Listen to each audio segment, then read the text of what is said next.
Welcome to the John and Heidi Show podcast, brought to you by DirecTV, 1-800-259-7646. Also brought to you by RVWheelator.com. If you're buying an RV or selling an RV, check out RVWheelator.com and the Dollar Shave Club. Here's John and Heidi. Thank you so much for listening on a Thursday. Hey, baby, how you doing over there? Super duper, how are you? Fantastic. Well, we're cruising through this week really fast, aren't we?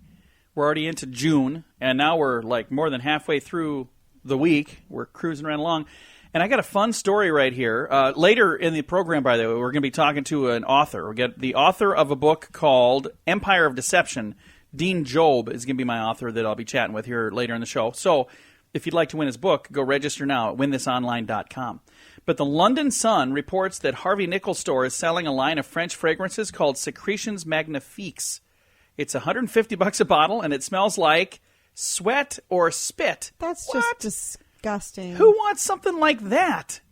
That makes no sense to me. You can smell like sweat without using anything. Yeah, just and quit using deodorant. It's $150 a bottle. For $50, I'll spit on you. I'm just saying. That's just terrible. Gross. Coming up in a bit, we've got some advice from Dr. Olga. Well, maybe not quite advice, but we're going to chat about Dr. Olga on the way. This portion of the program is brought to you by RVWheelator.com. If you're selling an RV, check out RVWheelator.com. They only get paid if they help you sell your RV. So what do you have to lose? And if you're buying an RV, you got to find the great deals at RVWheelator.com. Now back to the John and Heidi Show podcast. You've heard of Dr. Oz, you've heard of Dr. Phil, but have you heard of Dr. Olga, Heidi? I have not. Well, she's from Marquette University, and she did a study because she wanted to know, apparently, the answer to this. She discovered that high-income men are more likely to be overweight than low-income men. But high-income women are more likely to be less than overweight. It says low-income women are the ones that are more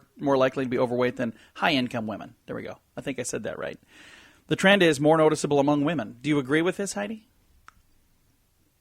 To a certain extent. Okay.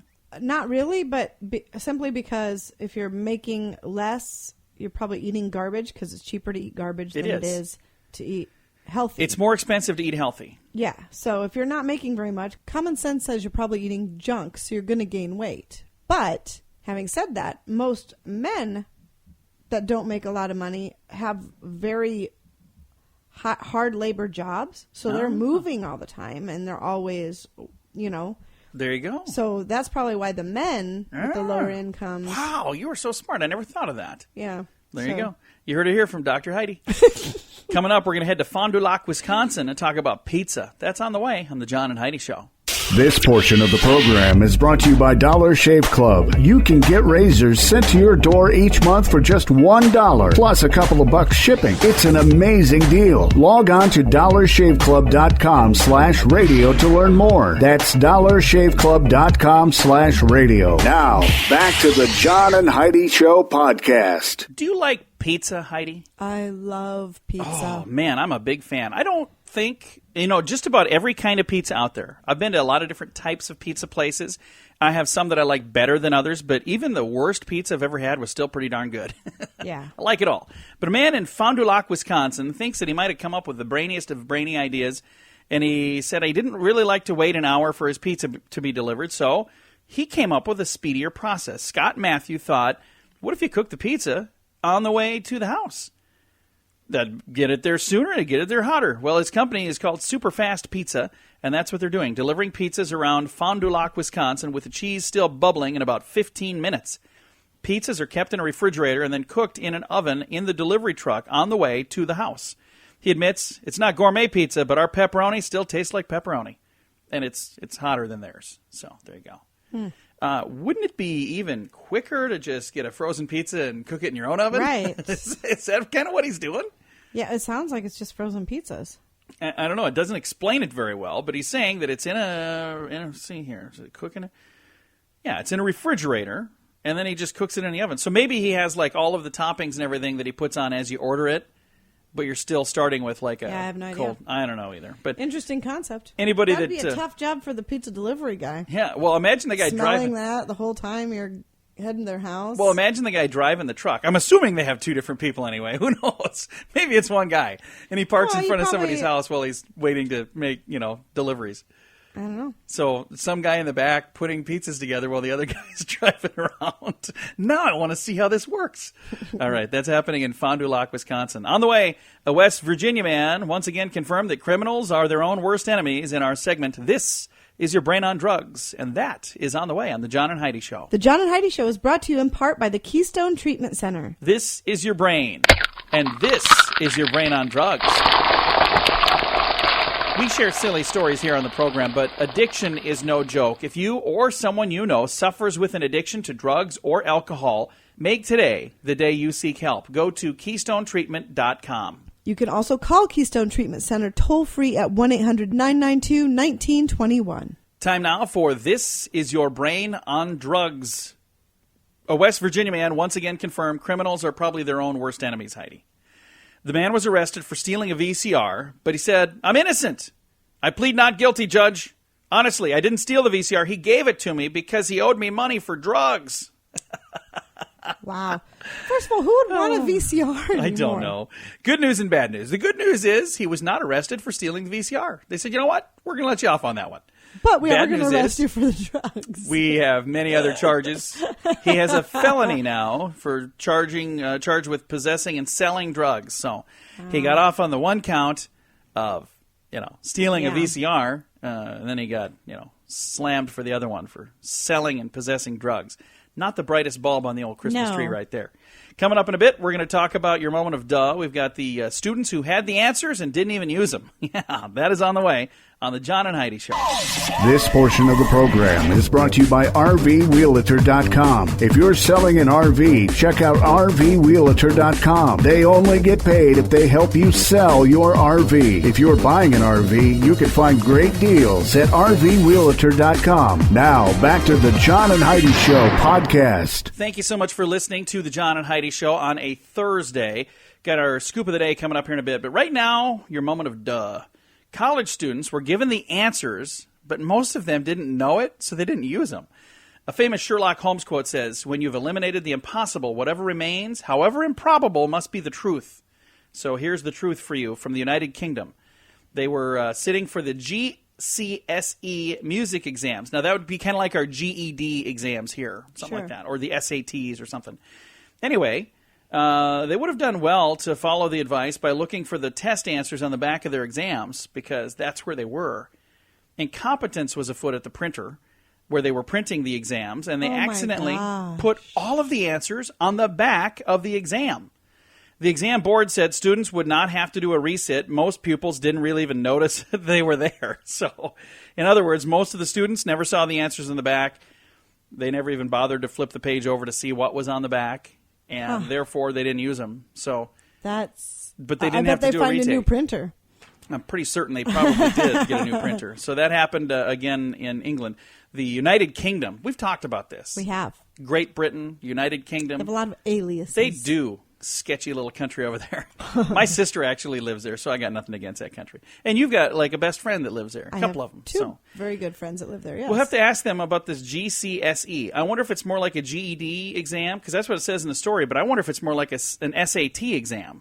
Probably. Because that would make more sense to me. Anyway, and it was the GCSE music exam. What? Music. They have a GED in music? Or an SAT in music? Never heard of either of those. All right, coming up, we've got your scoop of the day. That is on the way. And we do have a guest on the program today, Dean Job, author of Empire of Deception. That is on the way as well on the John and Heidi Show. The John and Heidi Show is brought to you in part by Rough Tough Kennels. If you have a puppy or a big dog, Rough Tough Kennels has something that's just right for you. They have kennels that are strong enough that I can stand on top of them, but they're cozy enough for your furry little best friend. Learn more and see the different sizes available at roughtoughkennels.com. That's RUFF, toughkennels.com. Time now for the scoop of the day, brought to you by the Dollar Shave Club. For $1 a month, they'll bring razors to you. For $2 more, they'll bring them right to your door. So you can get them for $3 right there. It's a great deal. And if you'd like to know more, go to dollarshaveclub.com/radio. Now, the scoop of the day. 5 years ago, an art collector named Forrest Fenn decided to hide a hidden treasure in the Rocky Mountains. This is such a cool story. ABC News says this 84-year-old multimillionaire lives in Santa Fe, New Mexico. He left some clues in his book, The Thrill of the Chase, but so far, nobody has successfully found the elusive chest. He told reporters that 30,000 people have looked for the treasure last summer, and 50,000 are going to go there this summer. Fenn has never revealed the value of what's in the treasure chest, which measures 10 inches by 10 inches, but the New Mexico Tourism Department estimates the value to be as much as $2 million. 10 inches by 10 inches. It's got $2 million. 10 by 10. Well, it could be gold.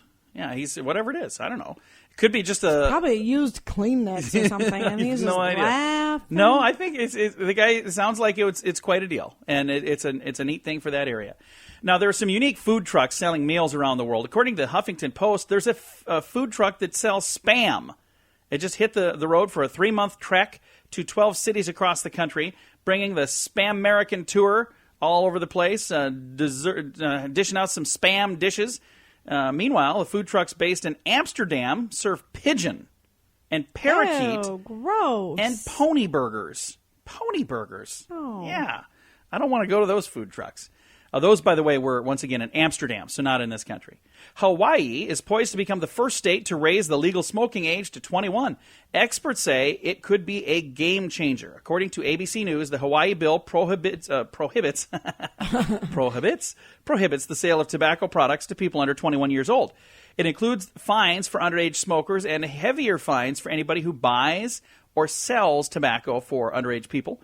Officials say the bill is extreme, but they find that virtually no one who smokes started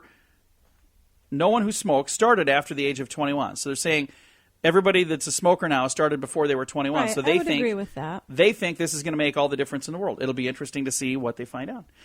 Let's head to the NASA. Their chief scientist recently predicted that we'd find signs of life beyond Earth within a decade or so, but a new study by researchers at Penn State, one of the most exhaustive of its type, isn't very encouraging. According to Huffington Post, after surveying tens of thousands of galaxies around our own Milky Way galaxy, the scientists have turned up no signs of advanced civilization anywhere. Ah.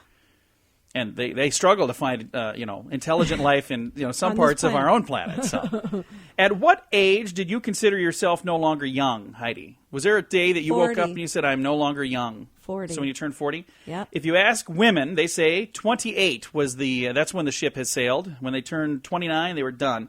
New survey found 28 years old is the line in the sand to start concentrating more on your career and less on having fun. Huh. Maybe I would disagree. you might have started a little too late. I must have missed that memo. All right. Well, we got our strange law for today. From Rumford, Maine, it is illegal for a tenant to bite his or her landlord. Shouldn't that be illegal for anybody to bite anybody? Well, it's in Rumford, Maine. Apparently they needed that in the book somewhere. Huh. So it is illegal for a tenant to bite a landlord. I wonder if it's illegal for the landlord to bite the tenant. I'm sure it is. Would that just be assault, do you think? Yeah, I'm sure it's illegal for anyone to bite anyone. Well, they had it written down. There you go. And this has been your Scoop of the Day, brought to you by Dollar Shave Club. Learn more about what they do at dollarshaveclub.com/radio. The John and Heidi Show podcast is brought to you by DirecTV. They have big-time savings going on right now, so you can sign up and save. Get all the details at 1-800-259-7646. Also brought to you by RVWheelator.com. Quite possibly the best way to buy an RV or to sell an RV. They're like a realtor for your RV. Check out RVWheelator.com. And the Dollar Shave Club. Get amazing razors for $1 a month, and for a few bucks more, they'll bring them right to your door. Sign up today at dollarshaveclub.com/radio. Thank you so much for listening on a Thursday. I've got a special guest joining me on the telephone line right now. I have a guy that has a really cool book. It's called Empire of Deception. Now, we've all heard of Bernie Madoff, and you've probably heard of things called the Ponzi schemes. Well, before there was Ponzi, before there was Bernie Madoff, there was a guy by the name of Leo Cordes. And there's a book now that's out from Dean Job. He is the author of Empire of Deception. And it's a story telling all about this guy that way, way, way back in the day stole about $30 million. Today, that would be worth about $400 million. Yeah, it's a big deal. So on the telephone line with us right now, we have Dean Job. Good morning, Dean. Thank you so much for joining us. How are you today? Well, good morning. I'm well, thank you. I love the book, Empire of Deception. I've got a copy of it here that we'll be giving away in a little bit. But first of all, what was the inspiration for this? What made you say, I got to write a story about this guy? Well, the inspiration inspiration was a chance discovery in a card index in an archive of reference to this swindler, Leo Koritz, being arrested in Nova Scotia, Canada. I had never heard the story. I did some research and discovered most people hadn't heard the story. It was this incredible scale of $400 million today would be the amount went into this Ponzi scheme, and it had totally been forgotten. So the more research I did, the more fascinated I got, and just wanted to tell this incredible story of this guy's con. And it's just crazy because nowadays, you know, Bernie Madoff and what he had done, that was news and will continue to be news for years. And even, you know, the Ponzi scheme is named after Ponzi. This is before Ponzi, so they really should be naming these schemes after him, shouldn't they? Well, I make the point that perhaps they should be Koritz schemes. Leo Koritz is a cheater, spends 20 years cheating a lot of people out of a lot of money, ultimately gets cheated out of the infamy of being known for the scheme. Charles Ponzi ran a scheme in Boston in 1920 for about 9 months. By the time he was exposed, Leo had been doing this unknown to everyone for almost 20 years.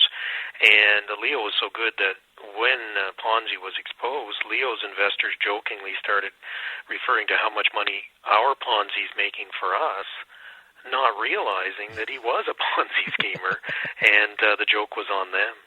And the crazy thing is, this still, even though, you know, we've had people get caught, there are people that still fall for these kind of things all the time. Now, why do people keep falling for these? Well, everybody's looking for an edge, I think, or people are amenable to the idea that maybe there is a secret to making money, and if they find someone who's like a financial guru who seems to be able to do that, that's what Leo did. Leo played the role of a multimillionaire. I mean, of course, he was on investors' money. They didn't know that. Everybody was interested in getting in a good thing. So, greed plays a role, gullibility plays a role. And today, con men are very adept at convincing people. I mean, that's what they do. They trade in a commodity that we all have, which is trust. You know, people do trust, and when they're told that an investment is solid, or they're told this is a new angle on an investment, that's a surefire way of making good returns, and if those returns start coming in, albeit in this case not from the asset but from other investors' money, well, it just makes people that much believe in it that much more. And it's when the thing is exposed and collapsed that people are left out of luck. Again, on the telephone line today with Dean Job, the author of Empire of Deception. And it's an interesting tale that, for whatever reason, history had kind of forgotten until you came along. And I'm really glad that you're sharing this story, because it's fascinating. Now, you know, like I was saying earlier, nowadays we think of Bernie Madoff, who's spending some time in prison right now. But the subject of your book, Leo Koritz, how long was he in jail? Did he go to jail for quite some time? Well, there's some twists and turns in the story. In 1923, his investors are whipped in such a frenzy, his claims that he has oil in Panama, that they want to go down and tour the oil fields. Well, he knows what they're going to find. They're going to find swamps. They're going to find alligators. So he collects up his money and disappears, and ultimately surfaces here in Nova Scotia under a new name, new guise. He passed himself off as a literary figure of some note from Chicago, and basically on the money he's been able to salvage from the ruins of his scam lives a Gatsby-like life. So he's up here in Nova Scotia, living large for about a year, till he's finally tripped up. His real name is discovered, and he ultimately is brought back to Chicago to face justice. Very nice. Again, the book Empire of Deception is available right now, and it's based on a true story. This is stuff that really did happen, and it's funny because you've heard the phrase "truth is stranger than fiction." I think this is a good example of that. Well, yeah, no, it's not just based on truth. I mean, this is true crime. There's nothing invented in this story, and I'd like to think I couldn't have invented this story because you said it's stranger than fiction. There's some bizarre twists and turns here. Even just the gall of the man, the chutzpah. I mean, this is a fellow who joked with his investors. Would joke at his own expense. There was a hit song of the era called, we've probably all heard of, Yes, We Have No Bananas. Well, he had a sign on his wall that said, Yes, We Have No Baianos. A little play on his syndicate that he said he had. Actually, the sign was true. There were no Baianos. There was no Baiano wealth. And the book is peppered with that. He was a man who just seemed to know how to charm and put people at ease, and that was part of his ability to ultimately tease money out of their wallets. So as he was ripping people off, he was kind of tongue-in-cheek telling them that, hey, I'm ripping you off. Oh, exactly. It was almost like he was so good that he could jokingly, well, even being referred to as our Ponzi. I mean, what gall does that take when Ponzi's all over the news that he's able to pass himself off as their Ponzi, and they still believe he's the real deal. The book, once again, is called Empire of Deception, and you can get a copy of that now. We're visiting with the author, Dean Job. Dean, where can I find a copy of this book? Oh, the book's everywhere. It's available online, available in stores. It was launched a couple of weeks ago in Chicago. People who want more information, links to reviews and more details of the story, empireofdeception.com. And, yeah. Very good. empireofdeception.com. And we've got a copy. Thank you guys for sending this over. I've been reading it. Very, very fun book. And we're going to be giving this copy away as well. So we'll give folks a chance to win a copy. But not everybody gets to win. You're going to want to go out and purchase a copy of it. And Dean, thank you again for taking the time to chat with us today. And it sounds like a very exciting time for you with this book coming out. Do you have anything else in the works that you're working on right now, like your next project? Well, I'm a great a lover of untold stories, and this, of course, was a fabulous one that had been forgotten. I'm now looking at working on a project, some Irish-American terrorists who were trying to free Ireland in the 1880s, almost the original international terrorist network, actually came to Canada and tried to assassinate the future King of England. Oh. So it's an incredible story of international intrigue, of terrorism, of crime, and that's looking quite promising, so that's what I'm working on next. Well, when you get it wrapped up, you'll have to be sure to let us know. We'll chat about that one. I hope so. Very good. Again, spend some time today with Dean Job, the author of Empire of Deception. You can pick up your very own copy and find out more at the website, empireofdeception.com. Dean, thank you so much. Have a great day. You too. Thank you.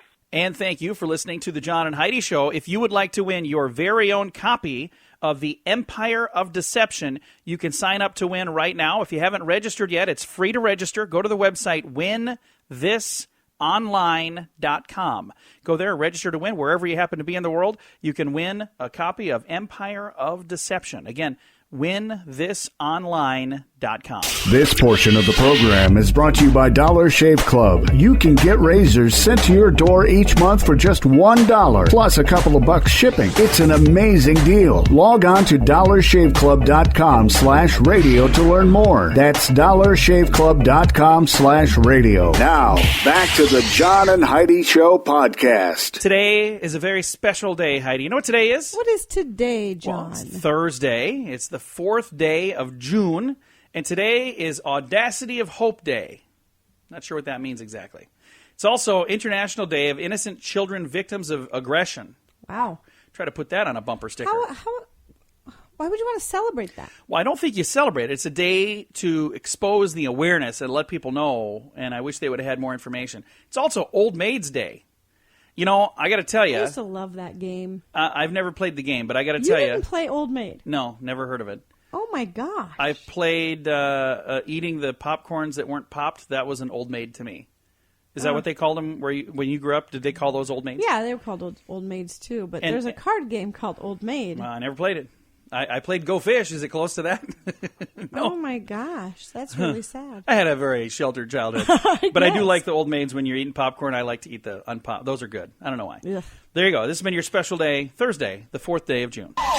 This portion of the program is brought to you by RVWheelator.com. If you're selling an RV, check out RVWheelator.com. They only get paid if they help you sell your RV. If you're buying an RV, you can find great deals at RVWheelator.com. Now, back to the John and Heidi Show podcast. All right. I'm going to have to get something to restrain Heidi here as I tell you the story. Oh, boy. A criminal has sued one of his victims. I hate these stories. I know you do. A career crook has sued the clerk who shot him during his last ripoff. Willie Brown, age 44, already had the convictions for 1 robbery and 2 burglaries on his rap sheet when he walked into Muncie, Indiana, into a deli, but the 3-time loser hadn't learned his lesson. He held up the store and bolted out the door as the clerk sprayed back with gunfire. Brown took 2 bullets in the back and 1 in the side. Cops had no trouble tracking him down to a nearby house. Later, he pled guilty and landed a 4-year sentence. Now, the felon has filed a lawsuit that claims Good Lord. there was no need for deadly force and that the clerk behaved, and I quote, maliciously and sadistically. Further, the suit claims that the shooting has prevented him from transacting his business. Well, good. Because course. this business was robbing businesses. It is. His business was robbing people. So they're saying, well, I'm no longer able to work now because of that. I'm not going to be able to go out and rob more people. Good. All right. Anyway, he's using that argument in court. So nice plan. We'll see how all that works out. That's happening in Muncie, Indiana. So have to keep an eye on that one. Coming up here in a little while, we've got some really important stuff for you. If you are looking for a job, you're going to want to listen because we have the best time to schedule your interview. If it's up to you. If they say, come in at this time, show up at that time. But if it's up to you, if they say, is there a time that works best? I am going to give you scientific proof on the best time of day for you to do the interview that gives you the best chances of getting a job. Would this be valuable information? Absolutely. I'm going to give that out for free. Wow. I'm sprinkling this info all over the place. No charge. No charge. It's on the way on the John and Heidi Show. Thanks for listening on a Thursday. This portion of the program is brought to you by DirecTV, 1-800-259-7646. Also brought to you by RVWheelator.com. If you're buying an RV or selling an RV, check out RVWheelator.com and the Dollar Shave Club. Here's John and Heidi. For those of you who are looking for a new position of any kind, want to get a new job, the interview is really important. You want to nail the interview because if you nail the interview, you probably have a good chance of getting the job, right? Right. So what is the best time of day to have this interview? Research tells us, first of all, I'm going to ask you, when do you think is the best time? 10 a.m. 10 a.m.? All right, let's see what she says. Or see what this thing says. 83% of executives are more likely to hire a morning job seeker than an afternoon job seeker. Okay. 70% of all hiring decisions are made before 11 a.m. Oh. Obviously, if you can help anyway, getting the interview when you want it, ask for one at like 10 a.m. Oh. Avoid Mondays and avoid Fridays. On Monday, people tend to have too much to do, and on Friday, they're anticipating the weekend. So the very best time for interviews are Tuesday, Wednesday, or Thursday between 8 a.m. and 10 a.m. Little things could tip the scale in your favor, and this is one of those little things that could help. So, and here's another thing. I have a tip. It's not on this page, but when you go, wear pants. That tends to help. All right, we got a great story coming up here talking about working 10 hours a day, and we're going to tell you all about that. That is on the way. This portion of the program is brought to you by the Dollar Shave Club. You can get razors sent to your door every month for just $1. And for $2 more, they'll bring them right to your door. Log on to dollarshaveclub.com/radio to learn more. That's dollarshaveclub.com/radio. Would you work 10 hours a day if it meant you could have 3-day weekends, Heidi? Yeah. Well, I guess You're asking me? we kind of do 10 hours a day, 7 days a week. Yeah. That's not quite like that. Well, the 3-day weekend has a great sound to it, but according to economist John Owen, some people might not be able to afford it. He says some workers whose schedule puts them on a 10-hour day, 4 days a week, they run out of money for their leisure time activities long before the weekend was done. So they're not making more. They're working 40 hours. They're just doing, 4 10-hour days. But then they have this whole extra day to go out and goof around. And spend money. So they're spending money and they're running out. So as much as we would love the idea of having an extra day off, they're saying, I'd not be for okay with the everybody. next day off to just lay on the couch and not do anything or talk to anyone or spend anything. You know, there was a day not too long ago that we didn't leave the house. It was It really was. glorious. It was so cool. It was on a Saturday. We had nothing going on. I was like, we didn't go I don't anywhere even think today. I showered. Yeah, I know you didn't. It's fantastic. We didn't go anywhere. It's French. There you go. Coming up here in a bit, we got a fun story to share. We're going to talk about mowing lawns and what people are looking for in a lawn. That's on the way. This portion of the program is brought to you by Dollar Shave Club. You can get razors sent to your door each month for just $1 plus a couple of bucks shipping. It's an amazing deal. Log on to dollarshaveclub.com/radio to learn more. That's dollarshaveclub.com/radio. Now, back to the John and Heidi Show podcast. I'm not a fan of mowing the lawn. I'm not a fan at all. That's one thing I could honestly give up. If I never mowed another lawn again in my life, I'd be okay with that. I kind of like to mow. I don't really, it's not a my little thing. bit. Well, people complain about mowing their lawns, but men obviously don't have a problem mowing someone else's lawn. The Murray Lawn Mowing Company conducted a poll saying, if you could mow any lawn in the world, which would it be? What would you say, Heidi?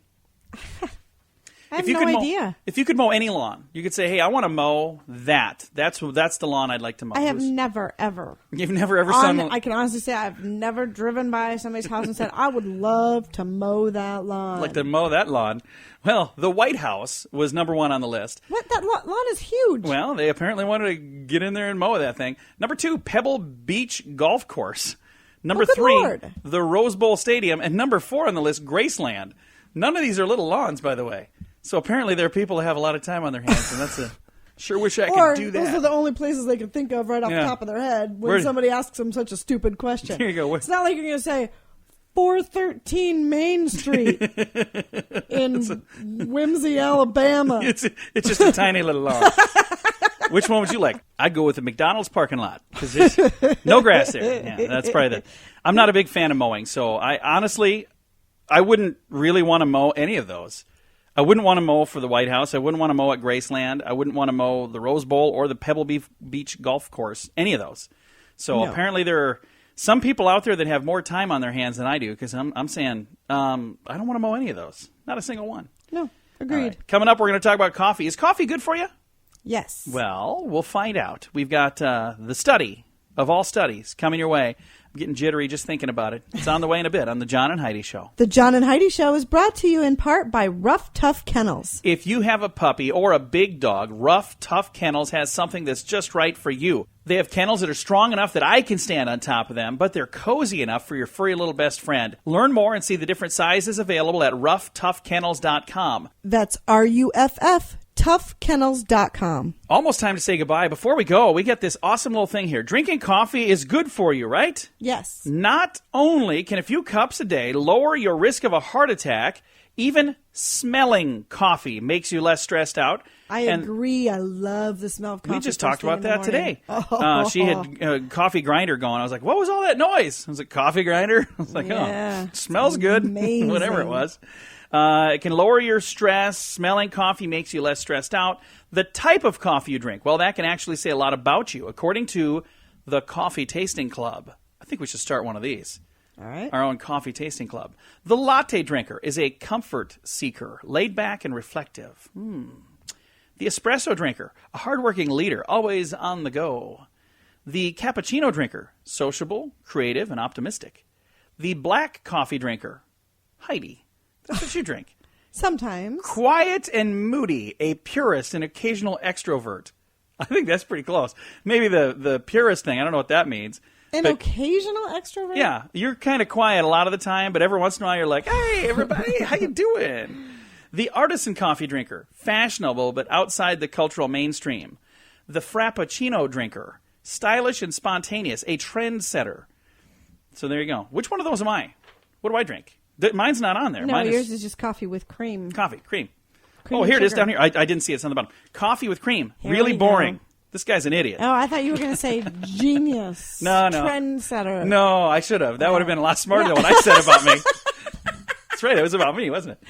Hey, I got this. It doesn't fit anywhere else, so I'm going to just wedge it in right here. A study published recently reveals that researchers at a facility in San Diego, not kidding, Heidi, once had a whale that could imitate human speech. So at one point, they had a talking whale there. Why wouldn't they have shared that with the world? Right. I don't know. It was in San Diego. Talking whale. I don't know. I kind of feel like we maybe got ripped off on that whole deal. I think so, too. All right. Time to say goodbye, Heidi. Goodbye, Heidi. Goodbye, everybody. Have a great day. We'll talk to you again tomorrow. Thank you so much for listening to the John and Heidi Show.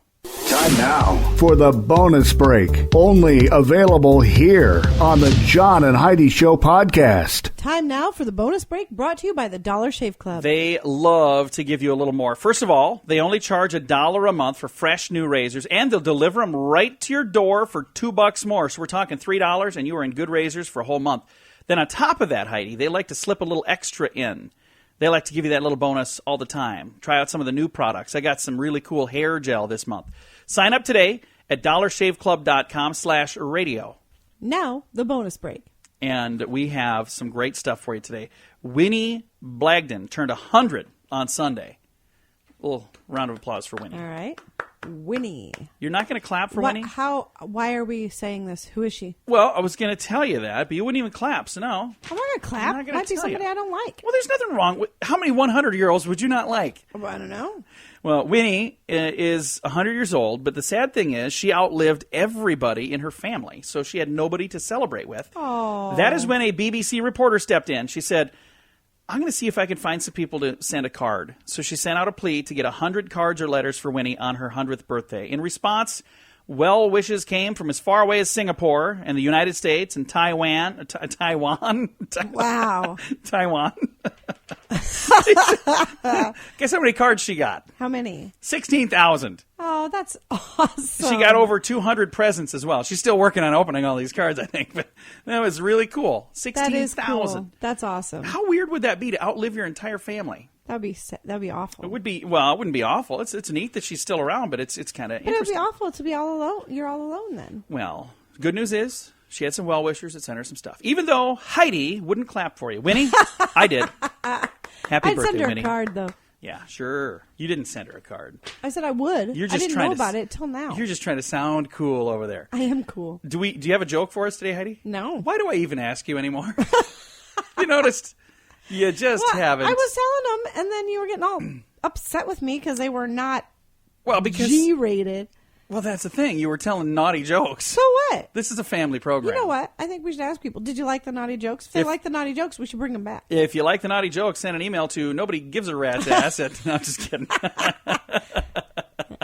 I'm just teasing. Don't really send an email to that. I don't even know what that is.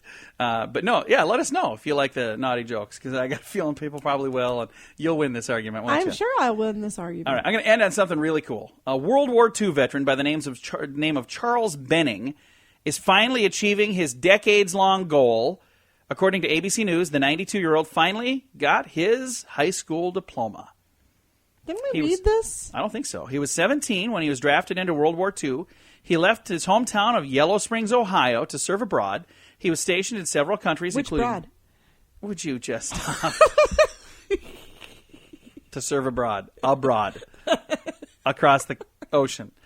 He was in Germany and France. Recently, Benning told his grandson, Sean Jenkins, that the only thing he regrets in life is that he never had the opportunity to graduate. Sean went to school to the administrators and said he had passed all of his prerequisites. You know, he checked into it. He found out, hey, all he needed to do was present him with an honorary diploma during the graduation this spring, and that's what they did. So they went and said, you know, he had all of the credits. He just wasn't here. He wasn't there to get it. So they gave him his diploma, and he was now saying, I'm trying to figure out which college I'm going to go to. So he's not really. All right, there you go. Time to say goodbye, Heidi. Goodbye, Heidi. Wait a minute. Didn't we already do this? We did. Oh, that's right. This is the podcast. Bye, everybody.